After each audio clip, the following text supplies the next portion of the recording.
Hey everyone, okay, quick update on the racing mower, Pro Class racing mower.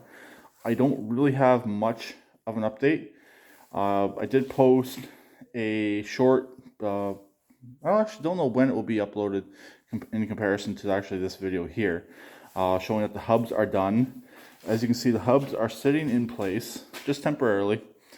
There will be bearings on each side as well to support the rear end and the extensions, of course. You definitely don't want to do this without having some sort of extra support in there. I already have the bearings. The ones I have actually seem like they will work. I'm hoping they will. Like I said, when I got this, a lot of stuff was gone for the rear end. I wish some of it was still here, so I wouldn't be guessing on what this machine necessarily needs for parts. But if you look here, it's somewhat centered where those holes are, and same on the other side. If I have to re-drill those holes, it's not a big deal, but the bearings themselves also have a little bit of play in them back and forth, so that shouldn't be too big of a deal. The rear end still needs to get dropped out. I have to do some work to it, or I'm going to replace it with a different one. I would rather try and fix up this one here and make it work. This one here, I do believe, came out of the original racing lawnmower that I had before. The only problem I had with this one here, I could never get into reverse, but that was actually an issue with my design and not the rear end. It does actually currently go into reverse. So I'd like to reuse this one, but I do need to do some work to it to strengthen it up a little wee bit. More on that in a future video. More what I'm looking at right now is how much do I have to shorten the existing rear end. So you can see we're sticking out fairly far, and I would rather have the bearing right here instead of right here to have more support for the tire. Obviously I got to test fit the tires. I have temporary tires that I can use as mock-up on here.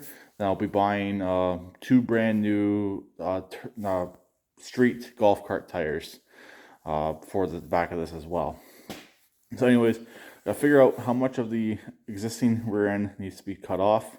Then I need to work out the brake hub, but the brakes need to be done when I drop the rear end out, and we'll go from there. So next, figure out how much has to be cut off. Also, I'm working on figuring out my belt length for the back, and I will be for the front as well. Most likely next weekend or one day this week, if I get a minute, I will test fit some belts or cut and measure up one that will fit for the back, and then do the same for the front. Something else I wouldn't mind putting back on this is a brake lock. It currently does not have the factory brake lock. I want to see if the mechanism is still in place underneath, and then get a rod, have to cut a hole, and so on and so on. It's definitely not a bad idea, especially on a modified, to actually have a mechanical lock for your brake. So if you're getting on and off, you don't want to shut off your engine, so on and so on. So anyways, there's where we are for right now on this project. Just doing some mock-up, getting a few things done when I feel like doing them. Nothing major, nothing too significant. Really, I don't want to have to heat the garage. I do have a kerosene heater, which I have videos of repairing. But really, for the amount of time I'd want to spend out here, and also when it comes to cutting, I gotta have the door open. So I'm gonna lose all my heat right there. So I'm darned if I do, darned if I don't. So I'd rather kind of wait till it warms up a bit, but do enough right now that I can maybe get a few more things put together on here and get a few things done. So that's where we are, and that's pretty much it. So talk to me later. Please keep it redneck like always, and please subscribe and comment. Any suggestions are greatly appreciated. Bye for now.